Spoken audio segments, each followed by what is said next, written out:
73 کا آئین میں یہ موجود ہے کہ قادیانی مسجد نہیں بنا سکتے، اذان نہیں دے سکتے، وہ نماز نہیں پڑھ سکتے، آئینی قانونی طور پر وہ کافر ہیں۔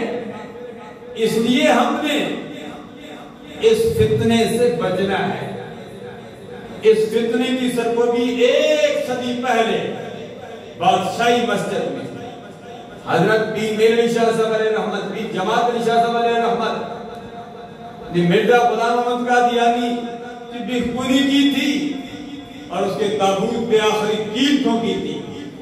7 ستمبر سن 1974 کو امام شاہ نورانی علیہ رحمت نے قرارداد پیش کی۔ ذوالفقار علی بھٹو صاحب اس وقت کے وزیر اعظم تھے، ان کے دستخط سے آئین بن گیا، قانون بن گیا اور قادیانی غیر مسلم قرار دیا گیا۔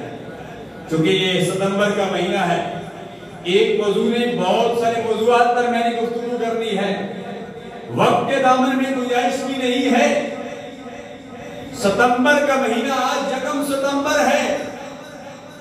بابا حریت سید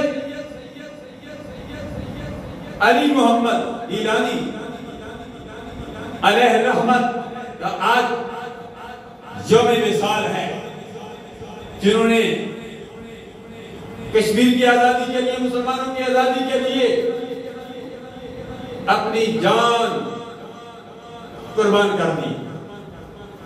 اس کے بعد 6 ستمبر ہماری جغرافیائی سرحدوں کی تحفظ کا دن ہے۔ ان فوجی جوانوں کی عظمت کو میں سلام کرتا ہوں جنہوں نے اپنے پشت پر ایٹم بم باندھے اور انڈیا کو ناخن چنے چبائے اور بتا دیا کہ ہم مسلمانوں کے اندر غیرت ایمانی ہے، ہم ایمان کا سودا نہیں کر سکتے، پاکستان کا سودا نہیں کر سکتے، ہمیں ایمان بھی عزیز ہے، ہمیں یہ ملک پاکستان بھی عزیز ہے۔ حب الوطن من الایمان، اپنے وطن سے محبت کرنا یہ ایمان ہے۔ ہم اس ملک پاکستان سے بھی محبت کرتے ہیں اور اپنے ایمان سے بھی محبت کرتے ہیں، اپنے ایمان کا بھی دفاع کرتے ہیں اور آخر دم تک کرتے رہیں گے۔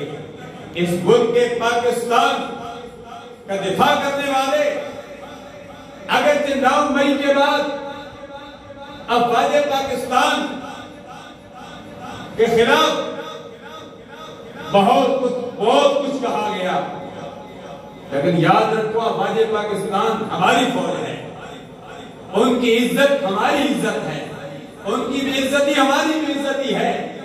یہ جو رافعی سرحدوں کی حفاظت کر رہی ہے، یہ تو اس دن پتہ چلے گا، یا اس ملکوں سے پوچھو جنہوں نے اپنی فوج کی قدر نہیں کی،